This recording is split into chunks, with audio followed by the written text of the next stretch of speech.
Hello everybody! The Music Fan is back, bringing smiles to the faces, knowledge to the people, and most importantly, music to the masses. And welcome back to part 2 of my top 50 albums of 2018. Last time I went over some guidelines as well as my least favorite albums of 2018 and my honorable mentions. If you haven't watched that, please do. I know it's a little bit longer than expected, but there's a lot of good information and even 20 more albums to recommend if you don't like my top 50. So tonight I'm going to be going from 50 to 41. If you haven't seen the guidelines, just one quick thing. These are my opinions and mine alone. I've listened to a lot of albums this year. There's a lot that I didn't get to listen to. So don't fuss or fret if you haven't seen your favorite albums on here. It could be 1, I didn't get to listen to them. 2, they might be in my honorable mentions. Or 3, they might be even higher on this list. Crazy idea, I know. Who knew? Anyways, please, if you do criticize, do it so constructively. Let me know what your favorite albums are, or maybe tell me a album that you wanted me to listen to that I never got to. I might like it, who knows? So, with that in mind, let's start the list. Actually, I want to say one quick thing before I start that list. A lot of these albums I did review at one point in time, so I'm going to try to be quick with this. But there are some newer ones on here, and I will definitely say them when I do get to them. Also, a cool thing is every one of my top 10 albums for the middle of the year did make it on this list in some shape or form. Now where they are, I will let you know when I get to them. And we actually get to one of them with number 50, which is Lake Street Dive's Free Yourself. This was one of my top 10 albums at that point in time. And it's still a fantastic album. It's just this year, there's a lot of good stuff. When this is number 50, you know that the rest of the list is very good. This is a fantastic album from Lake Street Dive. I really like Side Pony. Side Pony is a little bit more coherent in their style. It's a little bit more disco and funkish with a little bit of old school like 60s and 70s psychedelic ideas. But this one is a little bit more diverse in sound and has some more funk songs as well as some bluesy songs, but also some very more modern ideas. Through it all, it's a fantastic CD, whether you're doing a bluesy song like Red Like Kisses, or if it's more of these ballads like I Can Change or Must Have Been Something. Some of the highlights on this album are those two, where Rachel Price sounds phenomenal. Even though I Can Change is a little bit of a shorter song, still a fantastic one. Even Dude, fantastic funky song. Or Baby Don't Leave Me Alone, My Thoughts, which is a funky song talking about a world where we're now with Trump and, feeling a little bit more angsty because of that. Overall, fantastic CD. There are some songs that are a little bit lackluster, which are Good Kisser, probably one of the weaker singles that they've had in a very long time. But overall, fantastic funk, jazz, bluesy album if you're into something like that. Next, we have Blues Traveler with Hurry Up and Hang Around. I love Blues Traveler. I've loved them for years. 4 is very much in my top 5, top 3 albums of all time. I will say recently they haven't been as good, with their previous album being one of the worst ones that they did. Too much different sound as well as way too many guest artists on there. This one is a return to form. It doesn't necessarily hit the highs of 4 or Straight On Till Morning or even Bridge, but feels a little bit like Straight On Till Morning or some of those other Truth Be Told era albums. I think a lot of this album is very solid. There are some songs that get a little bit too jam-bandish, but through it all, a very solid album and a good return to form from them. Next is number 48 with Churches and Love Is Dead. This one was much higher on my list going into this, and it's still a fantastic electronic album. I really loved their first album from 2012. It was in my top 25 of that year, and I didn't get to listen to their second one, but this one I'm really happy that I got to listen to.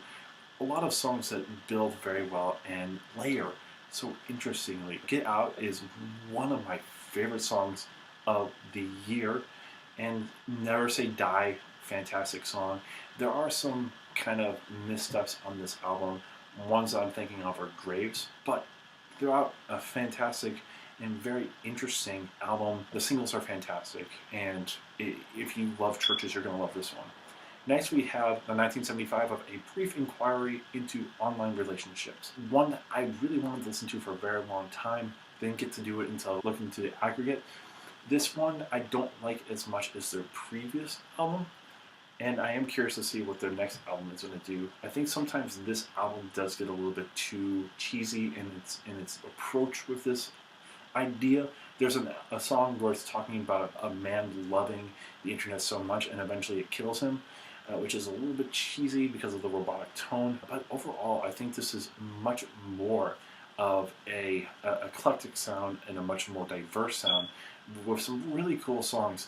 And there are even some songs that do return to the form of their previous album. I would just say that in terms of a rock album, the other one's much better, but this is still a really cool listen, and even though it's a little bit long at times, a really fun one to listen to. Next, we got Jason Mraz with No. This one is another one that I thought was going to be much higher. I really, really liked this album when I first listened to it, and I still do, but again, it is more on the poppy side, and it doesn't hit the highs of some of his other albums, like We Sing, We Dance, We Steal Things. But there's still some really, really good songs on here. Wanna Get Lost with You is fantastic. The ending song, Love Is the Answer, is a 7-long song with beautiful instrumentation, and one of his best songs, honestly.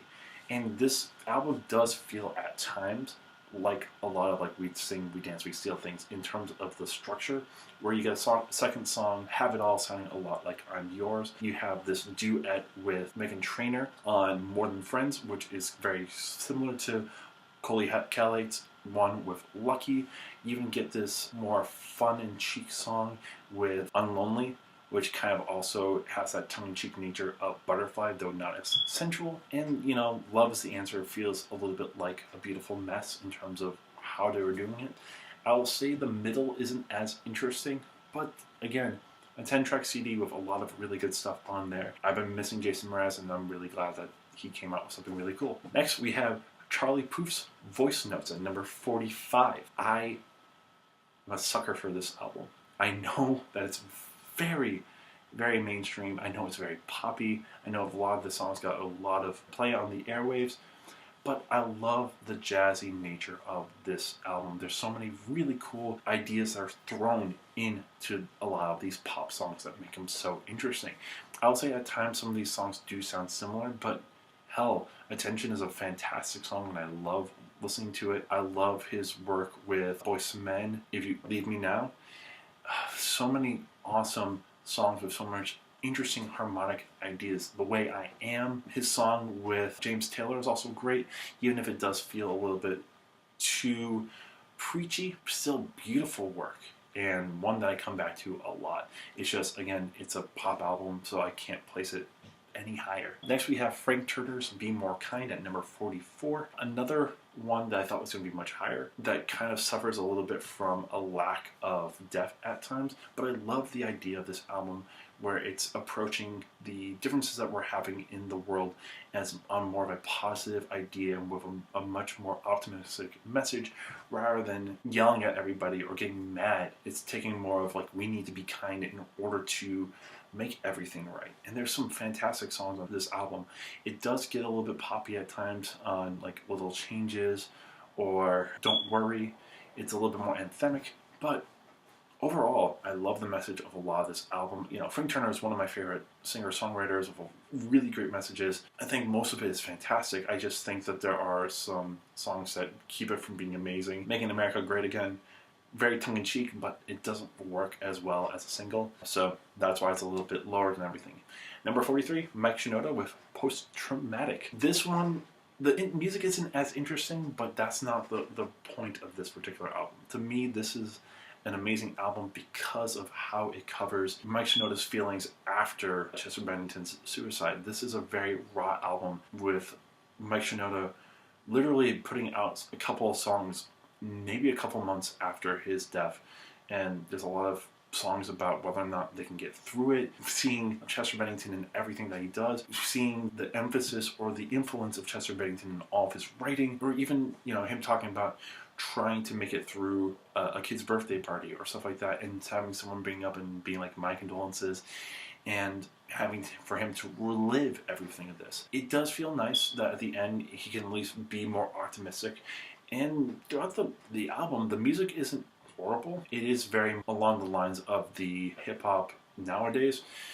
But I think the messages are very cool, and there's some really good songs on here. Even some really cool guest artists, with the lead singer of Deftones being on there, as well as Machine Gun Kelly. A fantastic album. If you want to listen to Mike Shinoda's thoughts after Bennington's suicide, this is the best way of doing that. Number 42, we got Sons of Kemet, Your Queen is a Reptile. This is a highly regarded jazz album that I recently reviewed, and I can see why a lot of people like it, though I don't understand why some people like it as much. I think that there are some better jazz albums that I'll be getting to later on this list. Just know that I really do enjoy the album. I do like the instrumentation of the saxophone, the tuba, and the drums, where the saxophone plays most of the melody, the tuba plays some counter melody and some bass parts. I think there's a lot of really good funky and worldly songs talking about black women throughout history and how they are represented in the music, and I really like that idea. I just think at some points in time it gets a little bit too long, and sometimes it needs that more harmonic progression, which is why this album doesn't get as high a praise, but still a fantastic album and one of the better jazz albums this year. And then finally, for number 41, we have Between the Buried and Me, Auto Mata, Parts 1 and 2. I haven't been a huge Between the Buried and Me fan, but after getting into a little bit more after my friends introduced me to them, this was a really interesting double album. Overall, it's about an hour long, if not a little bit more.